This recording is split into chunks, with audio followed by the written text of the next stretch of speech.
This is the If More Let's Divide podcast. Hello, guys. Welcome to the If More Let's Divide podcast. Another season, another episode, like we have always done and we'll keep on doing. Charlie Fred, what did happen? New Balance Day or what's up? yeah. New Balance, Charlie. Yeah, Charlie. I know, it no even click. Yeah, Charlie. What did happen? With the balance things, bro. Balenciaga. You know. Yeah, how your week they look? Bro, Charlie, right What's now. the vibe like? Right now, go back to streets. Last weekend, I went to Cantamanto. Like, I was home and I'm like, Charlie, I've not been to Cantamanto in a long while. So let me just, go to Cantamanto. And Charlie, it was fun. I think I'll do that at least once a month. There can't be some dope place. Yeah, Charlie. Dope, Can't interesting be some people, the energy, everybody is on the grind. Yeah. Because I've been looking for inspiration and I'm like, Charlie, let me just get out and be in the midst of people. Right now, this week, then send me go streets because as you say, the workers fee say I wear suit. So I don't know where the price is there. So I for enter town again. Where they say, Charlie, your boys stay connected. Yeah, man. Charlie. We hustlers. Charlie, we have, as usual, a guest on the episode. One who I have known from afar, even though we have mutual friends. Okay. We've not really connected proper. I realized that he was in town a few weeks ago. And I'm like, is this guy in town? So I hit up my guy, One Love. Shouts to One Love. I was like, yeah, he now lives here. I'm like, Charlie. Yeah, I just found out. Actually. Yeah, I'm like, Charlie, we should have him on the pod. So without further ado, an artist. Green grasses. Yeah. Wait, Charlie. You there, come on. I go ask him to do this thing. But Charlie, people, help us welcome the one and only Kobi Onyame. Charlie Kobi. Yo. What did happen? Charlie, cool, man. That was some intro, but I didn't get the memo, Charlie. The New Balance. Be like, yeah, I mean we didn't even speak about it. Yeah, I didn't get the memo. Yeah. I don't own a pair of New Balances, but the Birkenstocks could be easy way, like no. I actually like the colors. Actually. Yeah. Oh, thanks, bro. Thanks, bro. Yeah. Jacoby, what's going on? I'm good, man. My first question to you off the bat. What's that? Is it Kobi Onyame or Kobi Onyame? I'll be the second one. Be like more slang in it. It's accent. It's Kobi Onyame. That's how I pronounce it. It's Kobi Onyame. That's because of my own accent. Oh, okay. Okay. But it's not Kobi as in, the reason why I don't really say Kobi is because Kobi is short for Kobna. Okay. And my name isn't actually Kobna. Oh. So if I say Kobi, people assume that it's Kobna. So I say Kobi just so people don't assume that it's, wow. So your name is straight Kobi. So my name isn't Kobi. This is actually really weird. My name is Kwame. Okay. Oh wow. Oh yeah. You know what? This is like. So my name is Kwame. Like I think this is like the second time. There was it was years back. I had an interview with it was one extra and it was Twin B, and I remember he thought my real name was Kobi Onyame as well. But yeah, it's not Kobi. So Kobi, on the story behind Kobi Onyame, so Kobi. My real name is Kwame Barfor Osei. That's my real name. That's my name. Yeah. So the Kobi is Kwame Osei Barfor, and the I stands for in. We all know what Onyame means, right? Yeah. So I used to go by the name JP back in the day. Yeah. So that was like back in the day. It was Skillions. Yeah. Shouts to the Hatsville. Exactly. you know. So it was Skillions. It was Hatsville. And yeah. So back, it was I think like 2008. I decided to change because JP wasn't really like an original. Yeah. It was back in the day when everybody wanted to be Jay-Z, Charlie. So So the JP had to go, and Kobi Onyame was Kwame Osei Barfor in Christ. It was when I became born again. So the name actually stands for, I guess, my identity in Christ. And it was like a constant reminder of my identity in Christ whilst I'm pursuing this music thing. And that's what it was. I don't really tell that story too often, but if you read like blogs and stuff about it, I always say that and always talk about it. But it's not Kobi, because if I say Kobi, people will assume my name is Kobna. Yeah, but it's not Kobna. So I've always said Kobi. So it's Kobi Onyame. So what did the JP stand for? Because I know back in the day, you used Skillionaires. Yeah. Everybody was J or something. Everybody was J-Town. J-Town. So you know what? Like that's like back in the day when everybody wanted to be Jay-Z. It was like, you know, the time when it was like Rockefeller.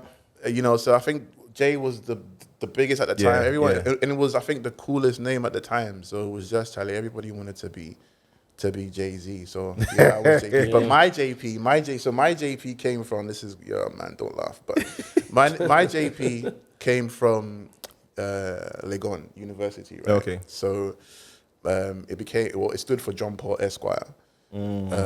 Because when I moved back to Ghana from the UK I did my undergrad at Legon. Because of my accent, it was like people thought I was posh. So it was just like just like a play on like a posh a posh name. But then so John Paul Esquire became JP, and JP just became that. And then, dope. But then I think like eventually I spelt my JP JAEP, which then I made up stood for just another MC and producer. And that was like what it was. But it wasn't something that really meant much to me, hence the name change. So beats. You make beats too, produce right? as well. A lot of people don't know I produce. A lot of people. Yeah. I've never really pushed myself as a producer. A lot of people know me as an artist, but like every 99.9% of the music that you hear, I produce. So that's crazy. It's like, but I've never put myself out there as a producer. I've always just been an artist. So. I was going through the credits of your last album. Yeah. And usually I might check out who make the beats, and it was a dash. And I'm like, on Spotify. On Spotify. I was like, so that's my fault, I guess, because I think we didn't put key in the data. That it's like you talking Don't Drink the Poison. No, which one is that? Your 2017 album. The Gold album. Yeah, okay, so Gold I produced. I produced dope. all of Yeah, that. So taking you back a little, because you said John Paul Esquire, was that just a nickname on campus? That was just a nickname, and that came from, so in London there was another JP. He was from a production group called The Ignorance. The Ignorance used to do a lot of remixes in London back in like 90s. And one of the guys of The Ignorance, I actually don't know if he was a member of The Ignorance or if he was just like, he just used to feature on a lot of Ignorance productions. But yeah, he was called JP, and I was a massive fan of The Ignorance as producers and him, and that's kind of where it came from. Because I used to really big them up. So I just became mini John Paul Esquire. Oh. Because there's a few people in our generation are actually John Paul. You know? Yeah, okay. I mean, John Paul is a pretty common name. Pope John Paul. Pope John Paul, you know what I'm saying? But I was nowhere near as good as Pope. The Pope. so like, are you still a staunch Christian? Like, yes, yeah. I'm a man of faith. I've always like maintained, my faith in my music. If you hear my music, if you hear a lot of what I speak about on social media, it usually comes from that worldview, which is via the Christian faith. So, were you raised one, or I was raised one. I was raised Seventh-day Adventist. My mother, she was a very strong Seventh-day Adventist. I eventually left the Adventist church because Charlie, it's not for me. But I was raised Adventist, and So how do you balance that? Because you are around people who like lyrically they are vulgar in quotes, and if, for example, you want to feature someone on a track, and they come in and their lyrics are like, do you talk to them or you just let them do their thing? Nah, I've always maintained just be yourself. And like here's the thing, right? If you go back and listen to any of my older stuff, I have mixtapes out where my lyrics are vulgar. My lyrics, like, you know, like the journey of my life. If you go back and listen to when I used to rap when I was 17, when I was 18, I used to want to be Snoop Dogg. My lyrics were vulgar, Charlie. Yeah. So it's not like if you feature on my track, I'm gonna say talk about this or don't talk about this. No. I've never been that. I you know, do what, and I don't really. People get to find out my morals and my ethos and what I believe through my lyrics. It's not until you listen to me speak that you know, okay, cool, this is what he's about. But I'm never going to tell you to not do what you know. But I think slowly what has happened is maybe, I don't know, through relationships with other artists or through other people tend to then say, okay, you know what, if I am going to be on this track, then I'm going to stick to the theme of the song, and the theme of the song may not require me to, because I don't really make any vulgar music anymore. Yeah. But I've made vulgar music before. Yeah. Do you know what I'm saying? So, Yeah, Charlie. So I mean, your growing up, like your growth is like a little bit, you know, here and there. Yeah. Were you born here? Were you born in the UK? Were you born here? Where did you grow up? You know, Born in Ghana, 1982. My father is an academic, so 1982, born in Ghana, and in 1983. Wait, you said your father is an academic, so 1982. Like sounded like the academics were giving birth in 1982. They were having a lot of sex. Academic year for sex. Yeah, I know, right? I know. Yeah, 1982. Yeah. So moved to the UK in '83. Oh. So I was one. My father went to do his postgrad in the UK, so the whole family went. And then since then, it's been pretty much the same thing. So 6 years there, 5 years back in Ghana, and then when he was going to do his postgrad, we all followed back to the UK. Yeah.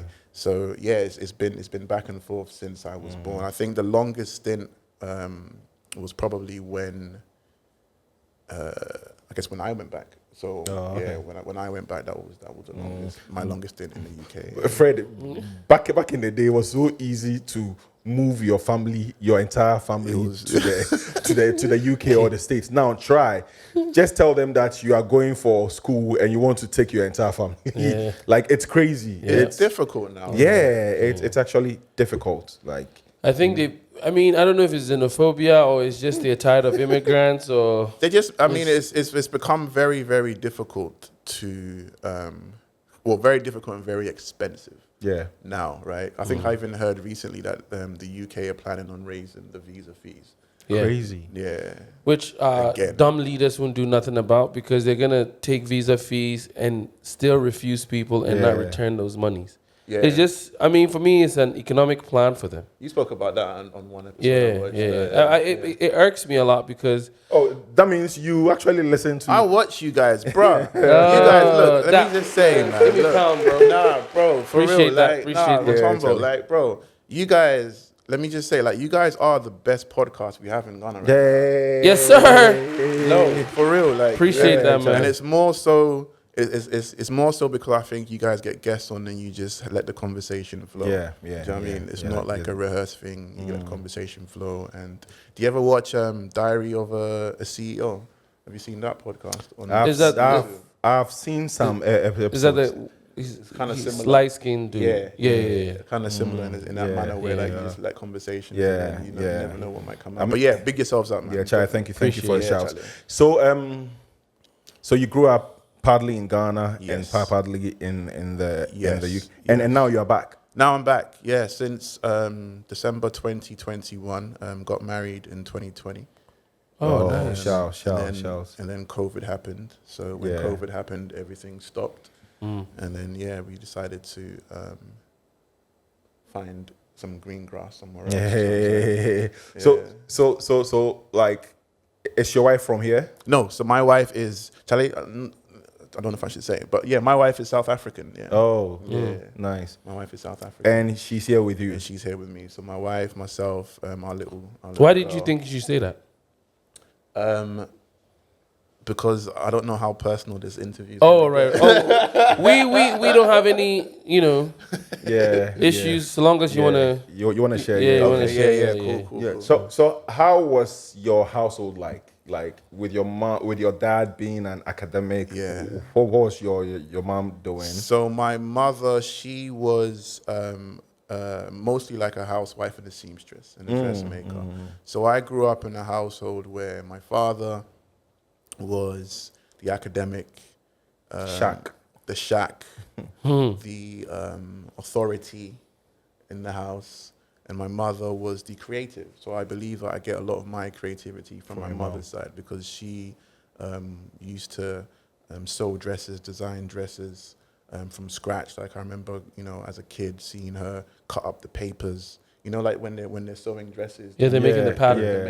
They make the pattern first, and then they cut up the paper, and then they make like a paper dress before they make the real dress. Yeah. So I saw all of that. So she, Fred's also. Oh, is it? Well, I direct. I shan't pass. I'm not going to do nothing with the machine, but my mom is like your mom. Just like that. Yeah, she's a designer as well. Yeah, just like that. So my mom, my mom passed away in 2008. So she rests. So my house. I mean, my brother and I. We had a great house, upbringing. Man, childhood was great. My father provided everything that we ever needed. We didn't struggle. I grew up on the University of Ghana campus in Legon. So if you know anything about that, it's very close knit. All the lecturers live on campus, so you know all the lecturers and you know all the lecturers' kids. You guys had Kwekuti and the talking drums on there, saying that's how me and Kweku know each other. So that's how we grew up on that campus. So it's a very, very close knit family. Man, it was just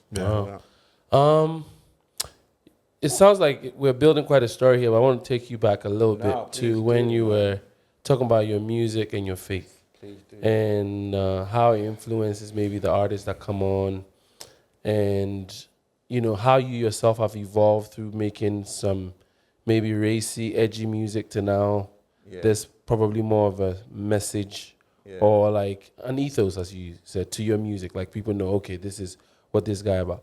Do you feel like that influences the reach of your music? And also, do you feel like it influences the scope of the artists that you interact with or are able to make music with? Do you feel like there's any limitation, or do you feel like it gives you opportunities, or how do you view that? That's a great question. I don't think it limits the scope of the artists I interact with. I think, throughout my career, I've actually interacted with most artists that I interact with, I would say are probably not Christian. It's just the name of the game, really. It's just the culture of the industry. So, and I've never been anyone to. It's never been a case of, I guess, what I say in particular, but it's more about how I behave around people, that people get to know, okay, he might be a bit different. Do you know what I'm saying? In terms of how far my music is reached, I think so. I definitely think so. I think partly because what I came to realize a long time ago is that the culture of what hip hop isn't necessarily my culture, right? Yeah. So when I make my music, and when I say the culture of hip hop, I mean the pop culture of hip hop. Drinking culture, club culture. How many girls can you fit in a Sprinter? Kind of culture, you know what I'm saying? Big booty. Like that. That culture isn't my culture. That's never been my culture. So, if that's what's popular culture, then of course, I think it does have an effect on how far my music reaches, because some people might not gravitate to it because they'll say like, Charlie, this is boring, or Charlie, you're not giving me turn up music. You know what I'm saying? I don't really make that much turn up music, but it's similar to, I guess, what people. People make that comparison with Kendrick Lamar, where it's like people say Kendrick is boring. Some people, because he's quite intelligent, right? And then opt for somebody else who may be just a bit wishy-washy kind of. So I think it has affected the reach of my music, but it has never really been a problem. Like, I think music is one of those things where the people that it's meant for will always gravitate to it, right? Yeah. I've always made music for myself, if I'm honest. I only started rapping because I couldn't find any MCs in my neighborhood at the time to rap over my beats. So I decided that I'll rap myself. Okay. Was this in the UK or? This was in the UK, yeah. Right. So that's the only reason why I started rapping. So I make music for myself. There was a point in time where I made music for popularity, right? I made it to be the next Jay-Z, to get out there and then I think I came to the realization that what I was chasing, I didn't actually enjoy. So I had to just stop, regroup, and figure out what the next move was. Yeah. That sounds like you got to a point of inflection where you're like, what am I really doing this for? Facts, yeah. So what do you think caused that? What made you pause? I think, so 2008, after my mother passed away, that's when the name change came. And that's when, you know, I started to do a lot of reflection and figure out, okay, cool, why am I actually doing this? What's the purpose of what I'm doing? And I think my conclusion back then was, you know, as long as I can, I guess, deliver a positive message. Like Jay Soul once told me, he said when he makes music, as long as his daughter can listen to what he says, he's happy. And I kind of see it in a similar way. Like if I can play it for certain people, if I can play it for for certain people and it's good, then I'm happy with that. You know, and as long as I'm also telling the truth, because don't get me wrong, like you hear frustration in my music and you might hear me saying a cuss word here and there, but I guess at the end of the day, it's the message of the song as opposed to just saying nothing. Yeah. Right. So I don't think cussing is wrong in any way. I don't think it's wrong, depending on how you use it. Exactly, because if I'm angry in a song and I'm trying to express that anger and I cuss in my music, then I'm expressing the anger.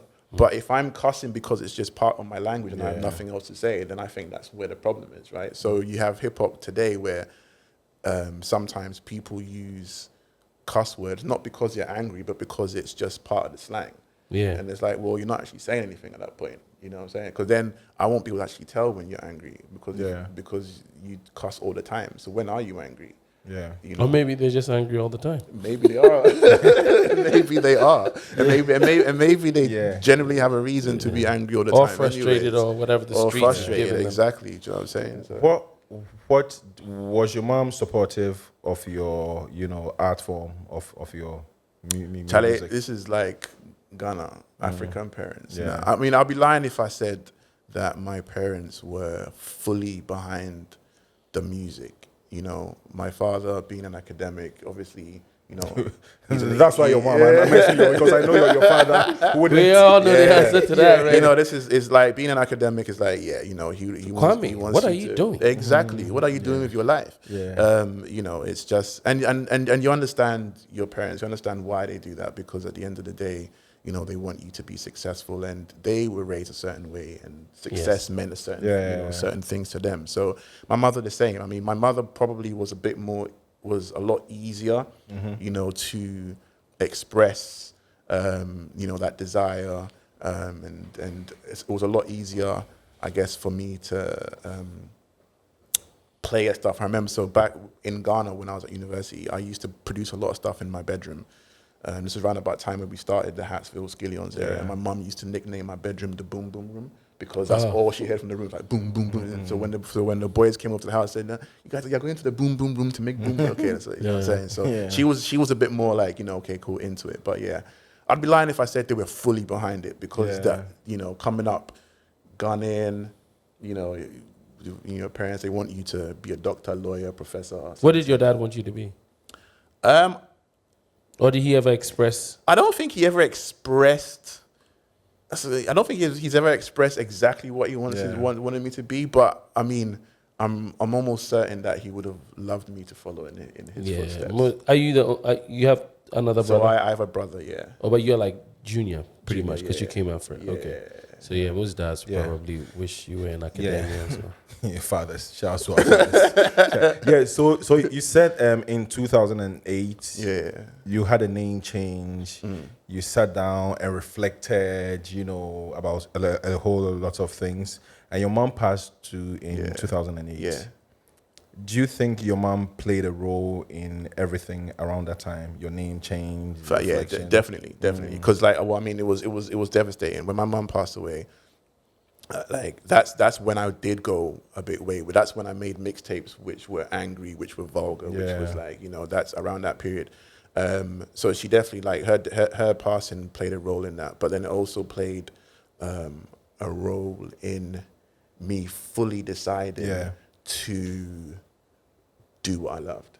Because at the end of the day, what I saw at that time was, Charlie, if we're all going to end up in this position, then you might as well do what you love doing. You might as well do what you're passionate about. You might as well do what God has put in your heart to do. Because at the end of the day, I think I'm dope. So it's so my bro passed, and we actually buried him.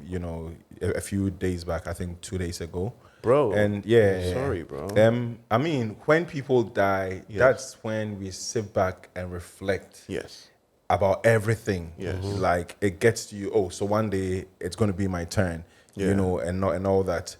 As someone who you are in the church, not church, you are a staunch Christian and all that. What do you think of death? That's a great question. I think a few things about death, actually. So, I've come to accept that death is a part of life, right? But I've also come to realize that I do not fear death as much as I used to. Right, that's one. I used to, really, really fear death. I think death is. The Bible says death is pretty much, people asleep. And when I think about my mother, for example, I think that my mother is asleep, right? I think it's her just asleep, waiting for the day of resurrection. I'm a firm believer in the day of resurrection. So when I think of death, I think of the body. No longer being here, but the spirit being alive unto Christ, but resting. So it's no longer something that I fear. It's more about something that I see as like a pause in our lifeline. So we have this line that we all live, and then we pause. And death is that pause. It's okay, stop, and then after that pause, how this part of your life was determines the next part, but there's a pause. So it's like a line, a dash, and then another line. And death is that little pause in the middle there. So that means you believe there is life after death. I truly do believe there's life after death. Okay, 100%. I identify as Christian for the most part. Yeah.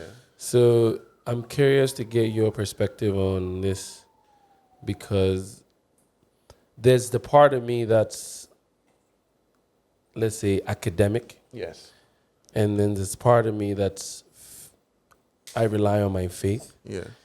And there are times where I feel like they're on a collision course. Yeah. Where things are not truly clear. So let me not say connecting, but they're not very clear to me. And I wonder if you go through the same thing where sometimes you wonder, I'm like, okay, I get the whole part about the rest point where it's like you're just chilling, waiting for the day of resurrection, judgment day, all that stuff. And also the scientific mind just asks me, I'm like, okay, what day is this going to be, and where are we all going to assemble, and all the people that have died, and how is God going to roll call and talk about everybody's life and judge them, and then we're going to go into heaven and then live forever? Forever, ever. So those are some and I ask myself, do I actually want to live forever just singing and praising and worshiping God? That's the only thing that I do. Yeah. because that's what heaven sounds like. That's what heaven. Yeah. And I asked myself, is this the thing Real? that I'm? Is it real? Is this what I'm pursuing as a Christian? Is it what? But then I always circle back to I believe there's God.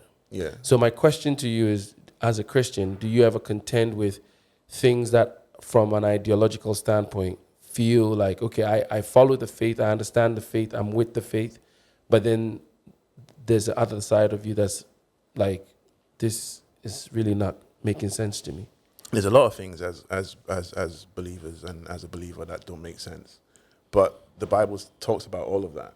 You know, like it talks about all of it, where it says, you know, we only know in part. There's things that are not going to make sense, and there's times where you're not going to be happy. But even if you're not happy, you know, holding the joy, you know, of the Lord is what's most important. So the Bible doesn't guarantee any of us that it's going to make sense. It, you know, like if you think about, this is how I put it, right? I think to answer your question, we kind of have to take it in like just levels. So you said, first of all, that praising God for the rest of your life isn't something that you may want to do. But then as we are here on earth, it depends on who God is to you, right? Now that's a whole conversation. Yes. Where it's like, I don't believe that God is a name like Mutombo or Kwame or Fred, right? I believe that God is a title like Mr. or Professor, Yeah. or Champion, or GOAT, greatest of all time, right? Mm. So if God is a title, then it means that, like any titles are bestowed onto a being by another being, right? So if I call Michael Jordan the greatest basketball player ever, the only reason why I can call Michael Jordan the greatest basketball player ever is if I have seen Michael Jordan play, right? Because I have to have proof that he's the greatest basketball ever to me. So I have to have seen him play. I've had to watch and say, okay, now I can tell you, Charlie Fred, the greatest basketball player who ever lived with Michael Jordan. Why? Because I saw with my eyes, bruv. I saw that guy play. That's what I believe God is, right? God is a title. So what's the greatest title ever, right? The greatest title is God, in the sense that there's no title greater than God, right? So that's why shout out Manifest, who call himself like the God MC, because it's like the greatest title that can be bestowed onto someone, right? So there's a being that exists.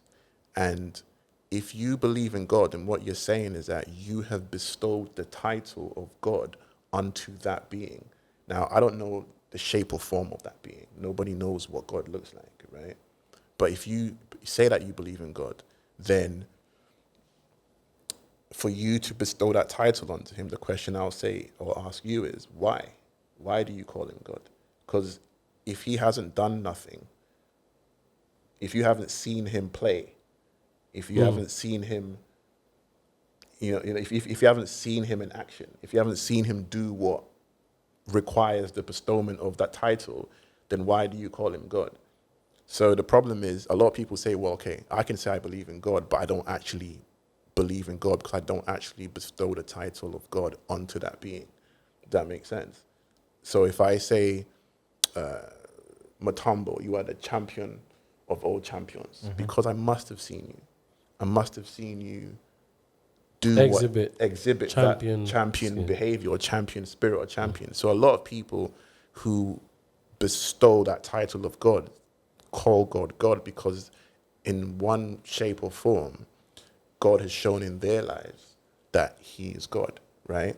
And until that happens, it's very difficult for a human being to bestow that title of God onto any being, because you have to show, right? So if I say I believe in God, it's because of what he's done in my life. Yeah. Now, if I believe what he's done in my life is that, then worship and praising him is a no-brainer, because he's God. That makes sense? No, I follow you. Yeah. So that's so you kind of have to strip it all back to say, well, there are a lot of people who believe in God. There are a lot of people who talk about God. There are a lot of people who even go to church every day, right? But those same people might not necessarily know why they believe in God or know why they call this being God. And until that happens, until that understanding happens, it's kind of like, and if you go back into, I guess, so biblically, when you go back into, not to kind of sound too preachy now, but like when you go back, if you go back into the Bible, right, and you read or pick up on stories of key figures, right, in the Bible, what tends to happen is God never introduces himself as, my name is God, like I would introduce myself to you as my name is Kwame or Kobe or whatever, right? He always says, if you read the Bible, I am the God of so and so, right? So what that actually does, it requires you to go and research about that so and so person and find out, why did that so and so person refer to this being as God? So if I say to you, Fred, I am Mutombo's champion, then I gotta go speak to Mutombo. You have to go speak to Mutombo. Because you're not speaking to me. You have to go speak to Mutombo. You need to go find out about Mutombo and go, yo, Mutombo, why is he your champion? Then Mutombo will tell you, bruh, you know what he done? He did this, he did this, he did this, he did that, he did this, he did this. That's why he's my champion. And you be like, oh, for real? Then you can come and speak to me and say, yo, I heard you did this, I heard you did that, I heard you did this. Okay, cool, you're a champion. Let's go. Do you know what I'm saying? And that's so for me, I have been a Christian before, but I'm no longer a Christian. But one thing that I still question is, they say God is the all-knowing God. You know, he knows everything. He knows what's going to happen tomorrow. He knows what's going to happen. He knows you before you were born. Right? So one thing that I always ask myself is, for example, why do we pray? Why should we pray? If whatever I'm here to do is laid out, is planned, why do I have to pray for that guidance? You know, because whether you pray or not, according to me, whatever is there is there. And this God knew what would happen in your life today or tomorrow. So why should we pray? Freddie, you I mean, we've talked about this a little bit, but I think it's a very things have been laid out. So why should we even give a fuck? Nah, I hear you. You know, it's a legitimate question. It's a legitimate question. I guess. I mean, I'll throw that back to you, right? And I'll ask you, what do you think prayer is? Right? I mean, prayer is speaking to God. Okay, so if prayer is speaking to God, right, then what's wrong with it? Because you speak to me, right? You speak to Fred. So but I'm talking about that kind of prayer where you pray for things like, hey, God, I'm going to this interview. Let it happen. You know, I'm going to this interview. I mean, let me say this, right? So there's a lot about prayer which perhaps even we don't understand or even we don't know, right? Because there are a lot of people who might get up and pray and say, Lord, I need a Mercedes-Benz.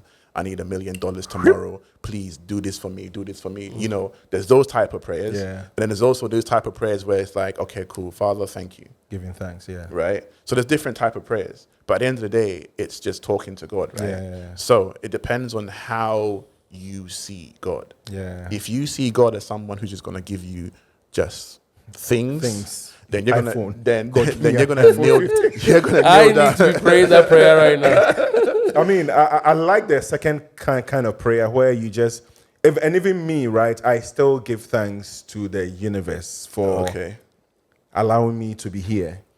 You know, I've moved from the church, or I've moved from being Christian, where you will have prayer points or prayer topics where you have to go through everything to just giving thanks. You know, I think giving thanks is the most important prayer. Again, pointing back to the Bible and speaking biblically, like I believe we were taught how to pray. So I believe Jesus taught us how to pray, right? And when you listen to how he taught us how to pray, the Lord's Prayer, you know, gives thanks. It asks for protection. It asks for, now, these are legitimate questions when you say, why then, if God planned everything, then why ask for protection? But you're missing, I believe, one aspect, and the aspect is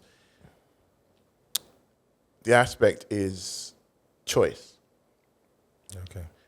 And if you are a human being, a living creature like we all are, and we have choice, then it means even if I was to plan your whole life, right? Like my daughter, I can plan my daughter's life.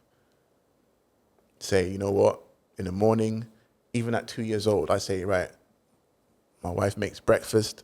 We're planning everything, but she has a choice. So we might say, right, now sit down and eat. Because of her choice, you know what she does? She takes all the food, throws it on the floor, and then goes and watches TV or something. That's because she has a choice. Yeah. I still made the plan, Yeah. but she has a choice. And the truth of the matter is, we have choice. That's the one thing that God gave us, and that's what makes us human and comparable to, say, like, I don't know, the animals, right? Because we have choice. Yeah. And so that's the main reason why prayer is so important, because God does, he does have good plans for you, right? I believe he does have good plans for me. I believe he has good plans for you guys. I believe he has good plans for everybody, but we have choice. So even just like a father, like any father, if I make a plan for you and you have a choice and you decide not to do it, then what am I going to do? But that choice too is you know, planned. You know, it is there. It can't be planned. So It can't be planned because it's choice. can I ask you something? Yes, You both something. Yeah. I think one of my challenges with faith, Yes. and we're probably on faith a bit heavy today, but it's How good. did we even get Get here? here. How We're did gonna get off- how did we get there? Yeah, we're gonna shift in a bit. I love the but I want to ask conversation. you guys both Yeah. this, or maybe something that we can all think about. I think for me, I'm at the point where I think that the Bible is restricting to my idea and perception of what God is. But I'm just throwing it back to you and Mutombo to ask, philosophically, I think what Mutombo is asking about omnipresence, omnipotence, all-knowing God, all of that is in direct conflict with the idea of free will.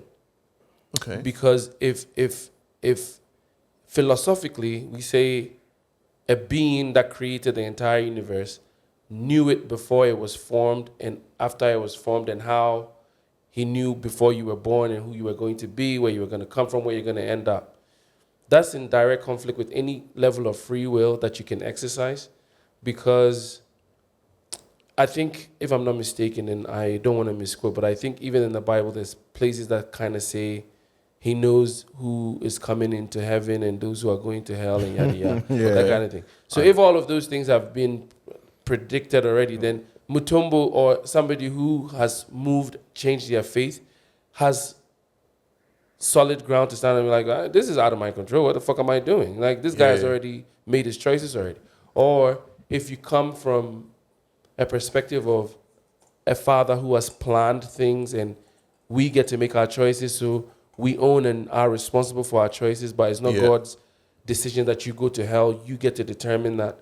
That's a different thing. I'm leaning more on the side of those who wrote the Bible. Yeah.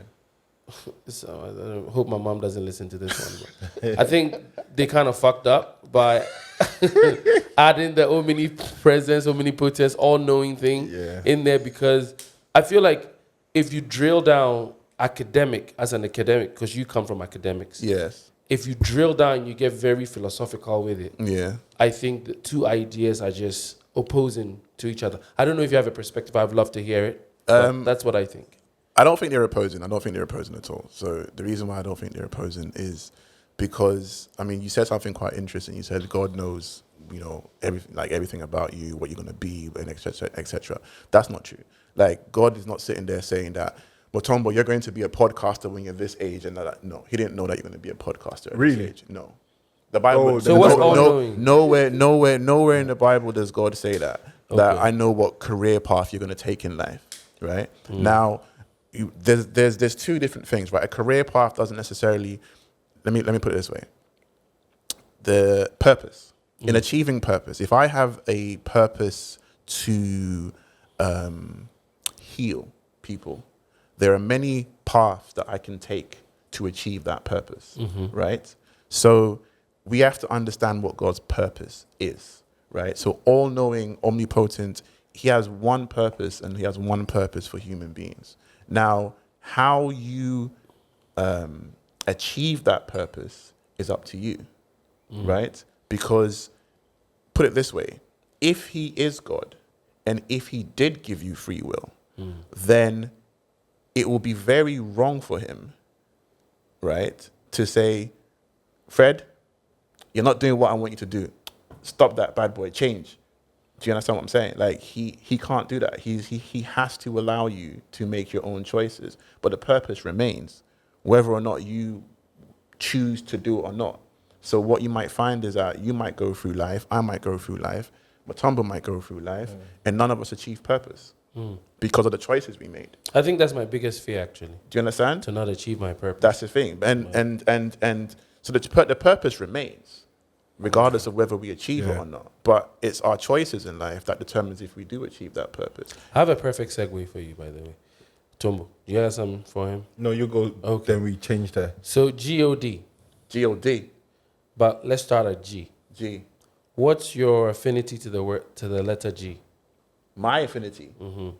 Rah. As in God? No, as in the letter G. Do you have any special connection to the letter G? I have none whatsoever. So do you realize that you had As in, 3 albums back to back that started with G? oh my words. You know what? I think you're the... I do actually, didn't I? So... It was Green Grasses, Glory. and God. Yeah. And then your first album that I saw was something else, When You Were JP. And then the last album is Don't Drink Poison. So Green Grasses, Glory, Gold. And God. And it was between 2011 and 2018. Yeah, and I'm from Ghana. Yeah. Yeah, I was gonna say maybe you're a G. I thought maybe there was something special there for you. Nah, I don't. You know what? And honestly, like I think my album titles, they're honestly just random. I think so. Green Grasses. That title came about because of the record that I did with Mensa. Yeah. So the title song of the album after the track I did with Mensa. I was like, yeah, man, and we call it that. But obviously, but it was also influenced by Maya Angelou's poem, Hater. So the poem Hater, Maya Angelou says, the one thing I can't stand about haters is they see my glory but don't know my story. If the grass is greener on the other side, you can rest assured that the water bill is higher there too. You are the son of an academic. That's You put it in right now. For a second, I was like, I hope he's not looking to me to continue this program. I don't know that shit. Yeah. so that green yeah. So before we get into Skillions and Hartsville, and I'm asking you this because you mentioned his name. Shout out to Mensa. Shout out to Mensa. Why didn't you send him, post him, your face, his electric toothbrush?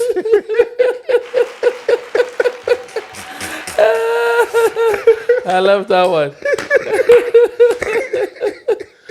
Oh my God. Yo, let me tell you something, Let me tell you. Yo, if Mensa's watching, I'm sorry. Yo, Mutombo, you know what, Yeah. I think I've been apologizing for the last up to years. So the story goes that, like, so I booked Mensa and One Love for a show in Glasgow. And they came out for the show. It was a good show, man. Shout out to Mensa and One Love. Like, but then they stayed at mine after the show, and Mensa forgot his electric toothbrush. Now the post office was literally like 5 minutes walk from my flat. Right? So I told Mensa, try make no worry. I'll go post down. That, now he doesn't know this story, but that particular post office, it closed. And then the main post office was, somewhere central. Charlie, I never used to walk in that area, go in that parts of town, and it wasn't intentional. But then I don't know if he believes me. But I have to get Mensa a brand new brush. Electric. So like it closed right after they left or something. The post office. Not too long after. Oh wow. Not permanently for renovation, but me too. My mind just forget because Charlie life. I was just and then eventually I can't even tell you where that toothbrush is, man. Like Mensa, I don't. Where's the camera? Forget it. Where's the camera? This one. Yeah. Mensa, I don't know where the forget it. Is, but I'm sorry, and I promise you, I'll get you a new electric toothbrush. Trust me. That was a good one. Yeah.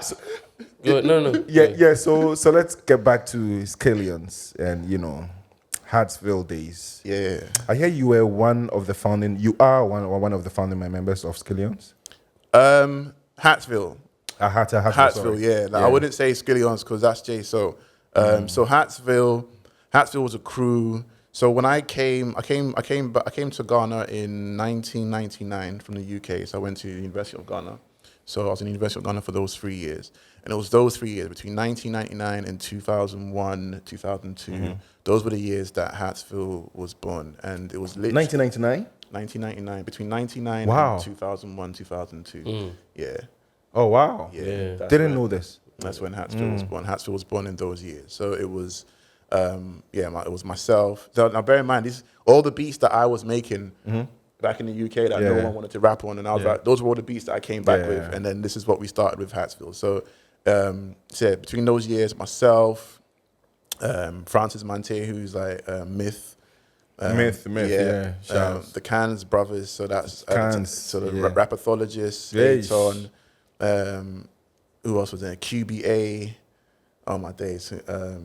Scratch, J. So, yeah. Do you know what I'm saying? Like, and a few more. I've probably forgotten. Apologies if I have. But like J. So was he came later. So J. So was already like birthing and Skillions, and he came and joined the Hartsville squad. And it was a fun time, man. It was like 99. We used to go to. I saw you guys' interview with Bush K. Like I love Bush K, man. Like Shouts. We used to go to Vibe FM. Bush K gave me my first ever radio play of any record that I ever made. Bush K.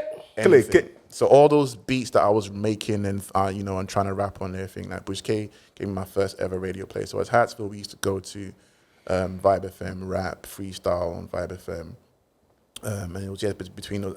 We never really put out an album, an official album, but we had a lot of music. And I think Scratch has all that music. Scratch is in New Jersey. Oh. Yeah. Like, I think he has all the music. I don't have any of the music. But I think Scratch has all the music. I think J. So might have some music as well, but I don't have any of the music. But we made a lot of music.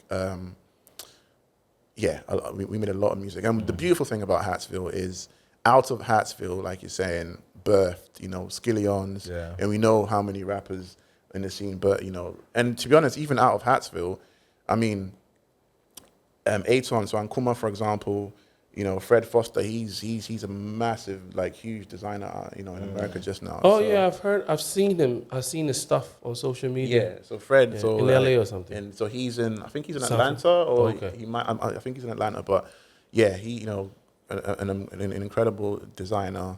Like we did our thing, man, and I think, for me personally, it's a great thing. It's a great thing to see that, Charlie, the small rappers do back then. It birthed something. Like it birthed, a lot of great, artistry and musicians, and it's just beautiful. Yeah. So let's say you are the first generation of the Skillions. Yeah, I would say. So I would say like Hartsville and then Skillions. Hartsville. Yeah. Basically, most of you from Hartsville went and formed Skillions. So out of Hartsville, Hartsville, we eventually went our separate ways. So the Cans boys went to America. I left back to the UK. Francis went back to the UK. So we kind of just dismantled. And Jay I So, remember the cans. Jay So was the one who took that energy from Hatsville, I'd say, and then birthed Skillions. And then out of Skillions, you had, ELs, the rest of them, you know what I'm saying? So and I always say the second generation, Skillions, Joey B, Shaker, exactly. All of.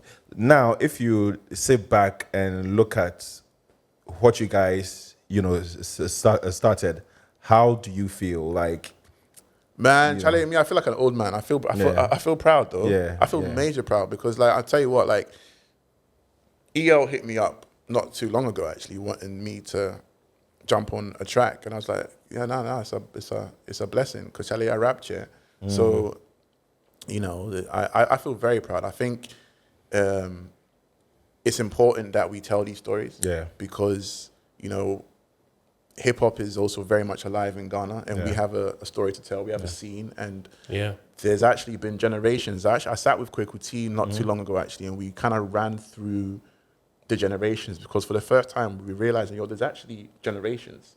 Because before Hatsville there was a generation before us. Because I look at Talking Drums as a generation before. Actually, there are probably 2 generations before Hatsville. You know what I'm saying? So it's important that I feel very proud to answer your question. Yeah, man. Yeah.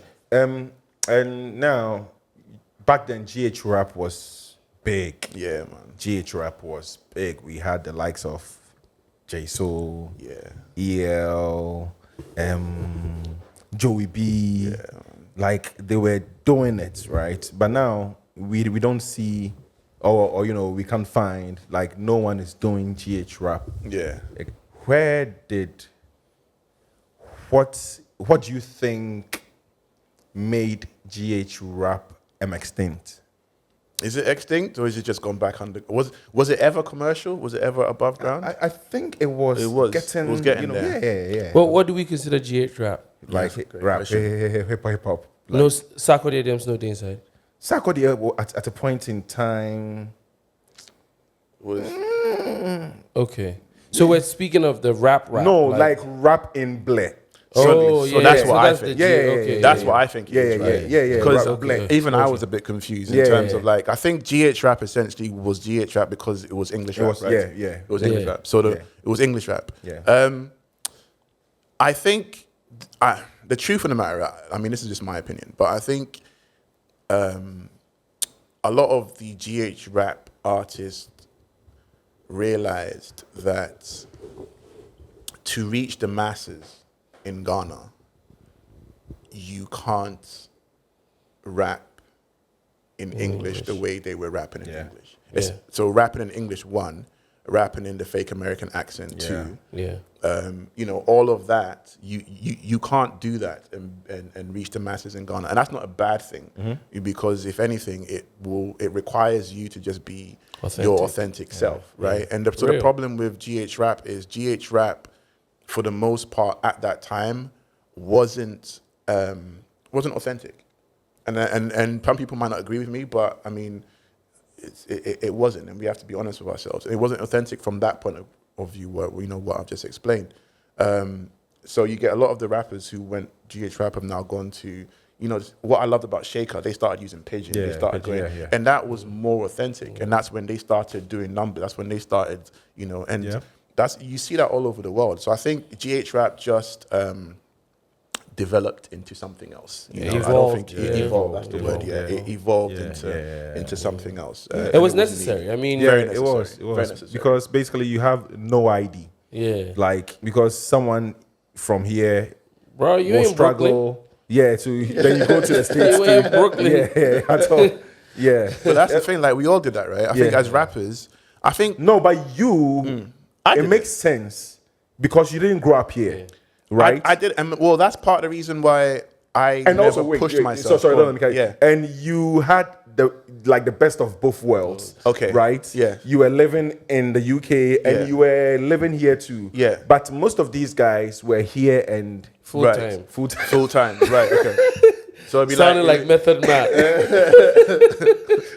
but the thing is, like, we all did it, and because even in the UK, people did it. Like to this day, people in the UK still rap with fake American accents. Not many people, but back then with Iceberg Slim and like a few other people, Phoebe One, they were all rapping with fake American accents, right? So because America was the authority of what hip hop was, so we all did it. So, I mean, I don't blame people for doing that, but I think in the lifespan or the trajectory of any artist, eventually you find yourself. And when you find yourself, you have to make a decision to say, Charlie, am I going to start rapping in or expressing myself in my authentic self, or is it just continue? Do you think art forces you to be honest?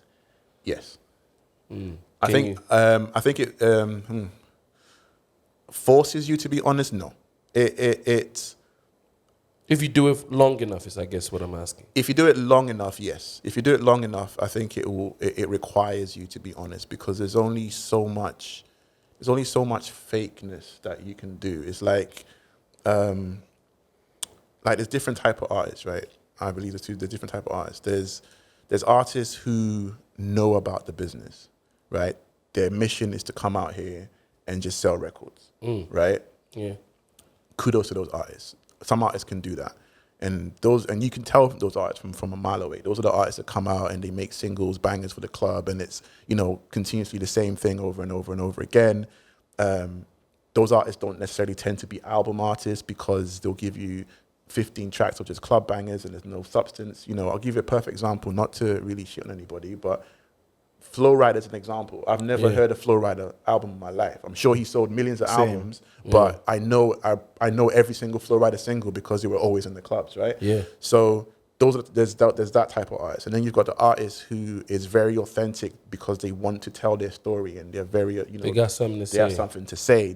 Those artists will record an album, disappear for 2 years, go live life, and come back with another album with something. Kendrick Lamar, for example, right? He's not really in it for the limelight. He's giving you substance. There's only I think the second type of artist has longevity. The first type of artist, eventually, I think it will force you to be honest. The example of that is Jay-Z.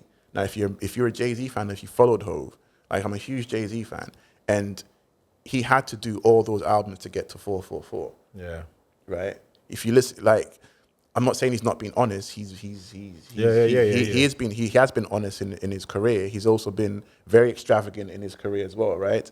But eventually he gave us 444. Like, I think art does eventually force you to just bear it, because there's only so much fakeness you can do. Like, you can't keep on talking rubbish for 20 years. If you're going to be a rapper, if you're going to be, let's say we have the lifespan of a Rolling Stone or a rock band, you're gonna rap for 20, 25 years and talk nonsense for 25 years. If rap is very, very real, then it means at some point, if you're 40 years old, you cannot be talking about the same things an 18-year-old is. And if you are, then it's a problem. Yeah. And that's the problem with hip hop today. It's like, you have 40-year-old rappers who are talking about stuff that 18-years are talking, and I'm like, well, how? Redman. Redman is one of my favorite rappers. Yeah. He recently started putting out videos on his YouTube page. Okay. And you guys should check it out. Okay, cool. I'll check it out. On YouTube, he has a page. Yeah, like almost every day, like Wow. putting out freestyles. Yeah. Kobi, your gold album, right? Yeah. Made it to the Scottish album of the year. It was nominated in 2018. 2018, yeah. Yeah. How was the feeling like? That was great. That was so Gold was the first album that I put barely any money behind that album. Barely any money. So that album, if you listen to Green Grasses and you listen to Gold and you listen to Glory and you listen to Gold, on Green Grasses, what you can hear is an artist, and this is just me being honest, you can hear an artist who is chasing the fame. A lot of the tracks on that album sonically were very much in line with what was big at the time. So your Tiny Tempers, your Professor Greens, that sound. And then we had the title track with Mensa. Yeah. I dabbled with my authentic self there. And then on Glory, it was just straight boom bap hip hop sample, you know. Yeah. And then by the time I got to Gold, it was like, you know what, screw all this. I'm no longer chasing any of this. I don't care about any of this. I'm just gonna make the music that I like, and if anyone likes it. And that was it. So I took quite a number of years between Glory and Gold. It was like 4 or 5 years between those two albums. So essentially in the industry, I had to start all over again. I had to reintroduce myself. DJs that were probably playing me on Green Grasses were like, what's this? This is very different from your old stuff. I don't know what to do with this, you know? So it was a hard grind. I also changed team members at that time as well. But it was a victory in my eyes because it was the less money I spent and it was the most successful. Till date, it's my most successful album. You know, like Chosen Ones with Manifest is my most successful single I've ever put out. And like that album did a lot for me in the UK, like it really did. Yeah. So if you didn't put any money in, how come it was nominated? Like, because, you know, these, you know, award, you know, schemes like they look at, you know, radio plays and publicities and whether, you know, they are club bangers, you know, they look at all of those, you know, mechanics to you know. So how not the Scottish Album of the Year. So the Scottish Album of the Year award is Scotland's version of the VGMAs? I wouldn't say the VGMA. Scotland's version of the Mercuries. Mercuries. Okay. So it's not about record sales. You know, it's about the quality of the work. Quality, okay. That, you know, so you have these type. You know, there are obviously award ceremonies that are just about, you know, popularity, etc. But there are also awards that's about the quality of the work. So with the Say Awards, you just submit your albums, and then it's down to an impartial group of people who then, you know, select albums that they think were of top quality that year. So there's been I mean, a few people that have won the Say Award were just really unknown. I mean, same with the, how do you call them, the Mercuries even. Yeah. Like I think the year that Speech the Bell won the Mercury, I think she was barely known by anybody. And then she won the Mercury. So yeah, I mean, it was, so that actually made it more sweeter for me, to be honest, because it was about the quality of the work. You know, it was about, yo, Charlie, these people saw my album and was like, yeah, cool, man, it's fresh. It's great. It's great to be shortlisted. Didn't you get another nomination with? So Don't Drink the Poison was shortlisted as well. So again, that's an album that was made, you know, not thinking about chasing any trends or anything, just, you know, doing what I like and authentically myself, and, you know, giving people my sound. Do you have any plaques? 0. As in platinum plaques? Yeah. Never gone platinum. No, like plaques, like maybe our award here and there. I mean, apart, so with the shortlist, yes. Yeah, the shortlist, they give you like something for that. So I've got a few of those. But in terms of platinum, I'm not an artist. I've never sold a million records. I don't have any platinum plaques. I'm not, but I've never been a mainstream artist. My career has never, so one of the important things about, I guess, knowing about me is my career. The UK is a very small pond. Scotland is an even smaller pond. And it's very easy to become a very big fish in that small pond. And when you become a very big fish in a small pond, you just end up just drowning yourself. You just keep on hitting this ceiling. And that's what I was doing for a number of years, just hitting the ceiling and knocking my head off the ceiling and not being able to break through to mainstream, you know. So I wouldn't say I was ever a mainstream artist. I was never a mainstream. Did you ever artist. want to be a mainstream At one artist? point, yeah. At one point, Green Grasses. That was my entire life. Green Grasses. I was all about, Charlie, I want blow. I just want blow. I want to sell millions. I want to, Charlie, like, you understand? That was Green Grasses. And what I learned from that was I did I think it was like an 18-month roughly campaign on that album. So from album release up until, you know, the end of the campaign, it was about a solid 18 months. By the end of the 18 months, I sat down and realized that, Charlie, I don't remember anything. Like, I can't pinpoint any highlight or anything. You understand? I don't. It was just head down, go. And it was at that point where I was like, yeah, Charlie, this is not for me. Like, if I'm not happy, then, I'm not doing that. And then fast forward to just before Gold, I had a record called Yo-Yo Tins, which started doing some damage at UK radio. It was like, people at One Extra and stuff were supporting it. And I remember I went on tour. And because that was the single, I had to perform that song every night on tour. And I hated the record, bro. I hated the song because I was talking nonsense on the song. And at the end of the tour, I was like, yeah, I'm just not gonna continue pushing that song. And that's when I went quiet for a while. And then the next single I came back with was a song called Imminence. And that was the start of Gold. And Gold ended up being my most successful album anyway. So, Charlie. Well, how do you find, what inspires you to churn out songs, to make beats? Yeah. How do you find your inspiration? My inspiration comes mainly from what I live, what I see, and also what I think, right? So the producer in me will always start with a beat. Even now, I still sit behind the drum machine and just, make beats. I come from the boom bap era, so I'm very much sample based. I love to sample and find, I'm very much into now taking our own old school music and sampling that. So on Gold, for example, there was a lot of highlights that I sampled. It's the same with Don't Drink the Poison.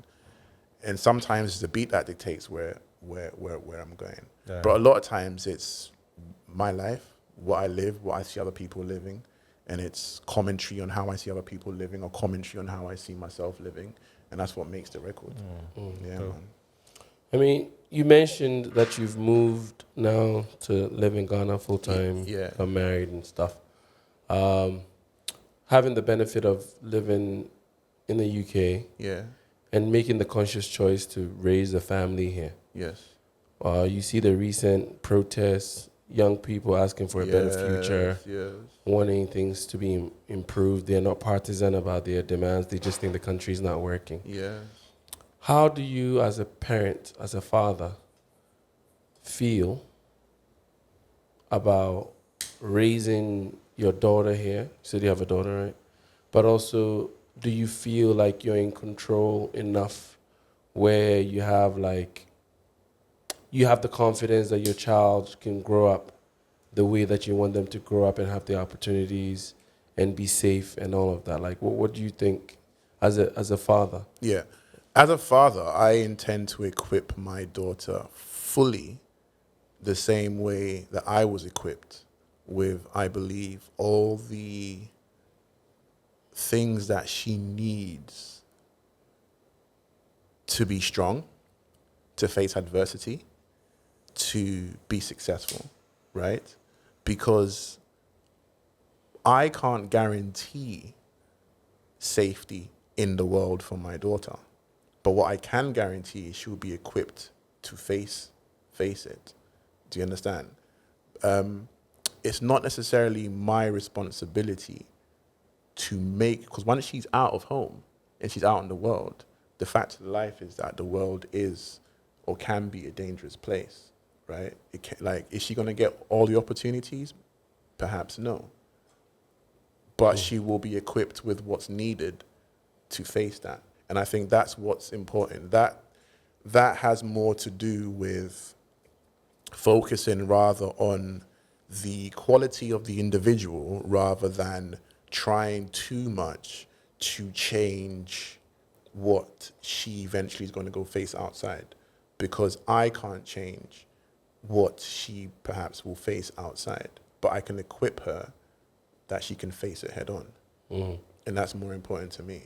So that's what I intend to do as a father. Yeah, but you are living in a country where things don't work. 100%. Where she will grow up and, not get, things wouldn't simply work. Yes. And you have the opportunity to move or to live elsewhere. Yes. Right? And at this point in time, especially in the last like 3 years, Ghana has been sinking. Ghana's hard. Yeah. So I'm like, why did you move here when you Had the opportunity to be somewhere else? Because now Okay, people are leaving the country. Yeah, I hear that. That's a great question. I mean, to be honest, the reason why I moved to Ghana is more of a moral thing, right? It's less of a, I mean, one, okay, I had some opportunities in Ghana which I wanted to take. So that's one. But it's also more of a moral thing. So as much as Ghana is hard, it's also very hard in the UK, right? It's extremely hard for a lot of people in the UK. The cost of living is also, rising, I heard that. right? Yeah. Out there as well. I'm not particularly the biggest fan of the Western culture. And I would rather raise my child in the culture that I think would benefit her, in the future, as opposed to a culture that I think is sinking. And it's more to do with that than anything else. So, I mean, will she get the opportunity to travel and make her own decisions and decide, okay, maybe I don't want to stay in Ghana, I want to go somewhere else, 100%, and that's the privilege that she has, right? But my decision to stay in Ghana is more about that. It's more about equipping my daughter to make sure that, okay, she's raised in the culture that I was raised in, because I know the benefits that my culture has given me outside there. Right? I was outside there for a very long time, right? I still go outside there quite often. And a lot of times I survive because of the culture that I was raised in. So it's that culture that I want to at least equip her with, so when she does go out there, she can face it head on. Rather than, I guess, be influenced by it too much. Dope. So I want to ask, like, growing up in the UK, Scotland, you were around white people a whole lot. I was around a lot of white people, bro. Were you? Oh, plenty. Okay, yeah. So between London and like, there's plenty. Yeah, I mean, plenty. Yeah. You were around white people a whole lot, and you were doing the whole rapping thing. Yeah. How did they see you? How were you perceived? During, I mean, back then. Yeah. So you're talking about during my music, pursuing music. Yeah. I was celebrated. I was 100% celebrated. I think I was celebrated later on. Oh, okay. Later on, I was celebrated. Yeah, Fred, the best. I was celebrated. Yeah. Later on, I was celebrated. But it's like it's not pop music now. It is. Yeah. But it wasn't pop music back then. So But I was celebrated. I can't say that I wasn't celebrated. How do you also stay in shape? Because hey, Charlie, am I in shape? No, like, because you look young, All right. There might be. I need to go to the gym, bro. Yeah. Like, I feel like. No, when I was watching the video, and you had the plaid shirt on, the red and black plaid shirt. Red and black. You're standing by a car in the street. Oh yeah. Okay. Is that old? Oh, that's quite old. Yes. That's. Oh my word. That's. Yeah, if he says so, a young boy. So as I started read on it's like he's our age. I'm like, hey, this nigga. If you need to, it's a blessing. I think, Charlie, the fountain of youth. I tell people my age and they don't believe me. Yeah. I think it's just the gray. Maybe the gray hairs will give it away. Yeah. But Charlie, besides the gray hairs, I tell people my age and they don't believe me. You know what I'm saying? I think I'm just blessed with. It's the water. It's water. Yeah. It's cocoa butter. Shout out to cocoa, and all that good genes. Hana is shea butter. So cocoa butter is different. Yeah. Okay. Yeah, cool. Cocoa butter, shea butter. Yeah. So currently in your life, yes, bro. Where is your art form? Like, are you still making, beats? Are you still making songs? Yeah. Not as much as I used to, not as much as I'd probably like. Have you lost interest?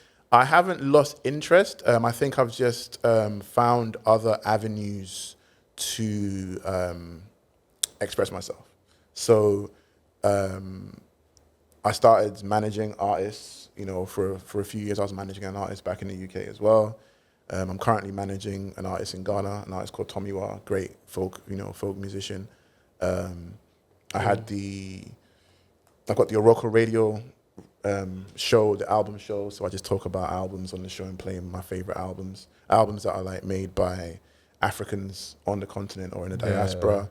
I have the podcast as well, the album show podcast. I was going to ask. So I think I've just found other things that interest me, but never say never. I mean, I still make beats. Okay. I still every now and then, I've got a studio in Achimota, which, I sometimes go in and just crack on. But Charlie, at the end of the day, if I ever put out another album, then if I ever put out another album, it will be because I want to, and that's not because I'm begging people to. Yeah. Do you think for your next album you are going to go the Jay-Z 444 route? No, because I don't have as much money as Jay-Z. Oh no! I mean, with like your things, with the things that you talk about. Probably. Yeah. Like, I mean, I've got like. If I am to do an album now, I do have a lot of things to talk about. I have, but it's just my life in it. It's whether or not I want to actually just write and record it and put it out or not. I think I'm content with where I am at the moment, and if I ever do put another album, then we'll see. Yeah man. How difficult has it been working on your podcast? Hard, bro. You guys, you guys. Like you guys on season 3. Yeah, season 3. Bro, I've done like 2 episodes.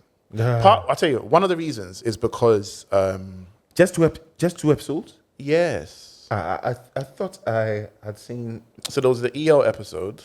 EL, and then there was the TTOSU episode. Yeah. So right now. So the EO episode. I think I saw someone else, or it's just these two. Oh wow. Just those two. So the EO and the TTOSU episodes were essentially pilots. Okay. Oh. That's what they were. They were pilots to see what the feedback was going to be. So, and the feedback was great. Yeah. So now we're lining up. I'm partnering with a couple of people just to kind of line up, because since moving back, I kind of lost contact with people as well. Yeah. So it's also about me having to line up the interviews and reach out to people. So similar to how you guys are doing it, what I would love to do is line up like maybe 10 or 12 people and then film it all in like 2 weeks. And then so I'm at the point where I'm trying to actually get those guests. And Chala, like in Ghana, sometimes it takes a while to to connect with people. So that's where that podcast is at the moment. But yeah, Charlie. So, but why did you feel the need for a podcast though? Charlie, it was, I guess, just to express myself. I'm a creative, right? Yeah. I'm a creative. Yeah. So if I'm not recording, if I'm not writing, if I'm not making beats, I still have to be creative. What I've realized in my life is that if I'm not creative, I go into like a dark place. I have to be creative. So I just find a way to be creative. And the podcast is a creative outlet for me. It's a creative outlet that we can have discussions. I do things that I love, and talking with your beats, right? Yeah. Have you made beats for people? And who are some of the people that? Not as many people that I would have loved, and that's partly because I never put myself out there as a producer. Yeah. So a lot, it's quite strange, but there's so many people who don't realize that I make beats. Yeah. And I've never gone out there saying that I'm a producer and I want to. But I mean, I've sent beats to people. I think currently, if I wanted to work on a full album with somebody, I was gonna ask, it would be in Ghana. Yeah. I would love to produce an album for Akan. Dope. I'd love to produce an album for Akan. Why though? Is it because you are sampling high life songs and you think Akan will blend nicely? I think he'll blend nicely with the vibe. Yeah. I think he'll blend nicely with the vibe, and I think he's just dope, man. I think he's really dope. Akan, if you are listening, I think he's dope. I'm gonna listen to it on my way back. Yeah. I haven't listened to it. Nah, he's fresh, man. He's super Oh, dope. you have never listened to Akan? Album, yeah. Oh, wow. Yeah, you have to. dope. Akan is really dope. Just how you spell Akan, right? Yeah, pure Akan now. Pure Akan, yes, that's right. Yeah, Pure Akan. Pure Akan. So, what DAW do you use? Just a drum machine? All right. So now I use Machine. So Machine and Logic Pro. Oh, okay. That's my arsenal. Machine. Bruv, I went from, I think I started Cool Edit. I used to use Cool Edits in 96. That's crazy. That's so... wow. Yeah, 1996. I've not Cool heard Edit. that in the ages. Cool Edit. Hey, Fred. I don't even know what it is. Wow. I used to use Cool Edit in 1996. So I used to chop, like, Charlie, so like the PCs. Yeah. I'd get like a CD, pop it in the PC, and then Cool Edit could record audio from the CD. Yeah. So I'd find like a drum kick, record it into Cool Edit, find a snare, record it into Cool Edit, and then copy and paste until I've got maybe like a minute, and then find a sample that I like, record it into Cool Edit, copy and paste. Long. But that's how I got into it. And then that went to Fruity Loops. Yeah. I think I stopped using Fruity Loops at Fruity Loops 4. I think now it's on 20 something. Yeah, Charlie. If I think if they opened up Fruity Loops, I probably wouldn't know how to use it. But and then from Fruity Loops, I went to a little Logic. From Fruity Loops, I went to Machine. Oh, okay, Machine. Yeah, okay, Machine. cool. From Fruity Loops, I went to Machine, and then now it's and it's been Machine since then. Yeah. So Machine and Logic. Yeah, I had to learn how to make beats during lockdown. Okay. So you say had to. Yeah, I had to because I needed something to do. Okay. So shouts to Mensa. Mensa made me buy a Logic Pro. Okay. And he was taking me through. I was getting there. Then later I bought the MPC, the Akai MPC, the Live 2, which is still there. But it's, even though I can make beats now, it's difficult. You think it's difficult? I think what you're probably saying, it's like the workflow. Yeah, the workflow is different. But now with my MPC, I do understand it like 100%. Yeah. But for me, it's like sitting down and working. Right. Okay. Because I'm that guy my brain is everywhere. So I sit down for like 20 minutes, then I have to go to something else. Yeah. I can't find the time to be on this thing to actually finish a beat. I'm similar. Yeah. Like kind of like a perfectionist, right? So when I'm making a beat, it's like, but I had to learn that, you know what? It's never finished, bro. Yeah. It's never finished. And like I still to this day have thousands of just beats, bits and pieces. Probably never see, just bits and pieces, and we never like, but they say one man's garbage is another man's, gold. So, Charlie, dope, Charlie. Bro. Yeah, I mean, it was obviously enjoyable hearing your perspective on things. My question would be about what was your vision for the work that you've already like done? Okay. In terms of the creative space, like what's the vision you have for it? Like how do you want it to exist in the universe? How do you want it to keep living, breathing?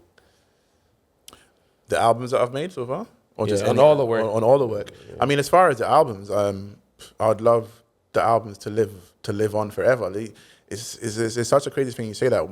My cousin said to me once, my cousin Justin, he said that, you've cheated death, right? And I was like, what do you mean? What do you mean I've cheated death? And he said, because your music's going to be here long after you're gone, right? And that's it really, right? It's like the creativity is an expression that will outlive me, and I would love it to just outlive me, which is reason why it's so important that when I am making music or making something, it's something good and helpful, because if it's not, I don't want it to outlive me if it's terror, I need it to be something that's purposeful and it means something and it can edify, help people, so that when I'm not here, all you need to do is press play on something that I made and you can just go, cool, Charlie. Yeah. It's a vibe. Get some inspiration from it. Get some inspiration from it. So I'll say that definitely. Yeah. Also, I wanted to ask, because you mentioned her a couple of times. Okay. How has fatherhood changed you? Oh man. It's changed me. It's changed me so much. My daughter she's my sunshine, man. She's my sunshine. She's she's taught me a lot. It's like a mirror that you just hold up to yourself. It's like she's taught me to be very patient because you just have no choice but to be patient. She's brought me like immense joy when, you know, on days when I have nowhere to find that joy from. And then she just smiles and you're just like, wow. You know, pops up. It just, boom. you know, so it has. It's changed my perception of just life. It's changed my wants, my desires. It's changed mainly how I understand love now. Because now you're raising, you know, an entire human being. And going back to what we were discussing before, I have understood fully how God loves me because of how I have to love her. Yeah. Does that make sense? Yes. Yeah. Because of how I have to love her, how I'm ordered or how I need to love her, I fully understand now how God loves me. And that's what Facts. changed. Facts. That was Facts. dope and deep. Yeah. Very, very, Also very deep, profound, actually. Yeah, yeah. profound. Yeah, Charlie. Because there's nothing in the world that there's nothing that she can do that will make me stop. Like, Loving it, yeah. Literally nothing. I mean, don't get me wrong. The stuff that she does that really pisses me off, right? Yeah. But there's Standard. nothing, right? But there's Yeah. nothing in the world that she can do that will make me stop loving her. Yeah. And it makes you think, rah, okay, is that how I'm loved? And if that's how I'm loved, then what does that mean? And that's, you know, that's what she's changed. Dope, Charlie. Wow. Fred. We went on a journey. Yeah. We went on a journey, We've man. been through, you know, different, you know. Can I say though, thank you Yeah.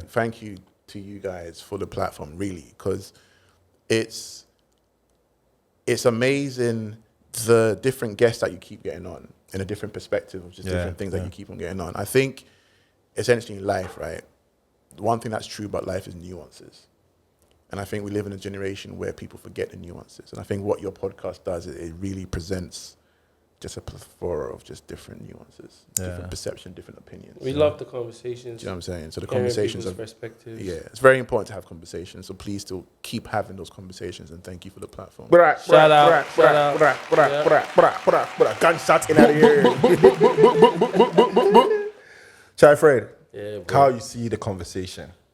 Dope. I didn't expect certain parts of it, but then I was like, we normally do get caught up in it. We're like digging deeper and trying to find more, you know, out of who we're sharing with. And I mean, I didn't even know how to take your name to start with, Kobi Onyame. Yeah. In the first place, but When you first heard it. yeah, when he told me about it, when he sent me the name, because I was looking it up, and I mean, let me just keep it brief. But for me, it's been worth the wait. It's been worth the 100. experience, and we look dope, forward man. to supporting you from wherever you're at, doing whatever you do. Thank you. And we thank you for bro. coming on the pod. Nah, thank you for having me, man. Thank you for having me.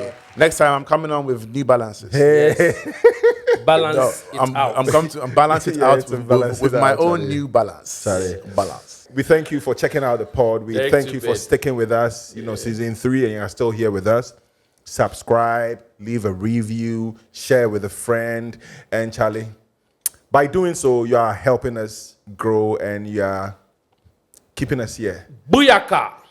The F more, let's divide Fred. Yes, sir. We are through.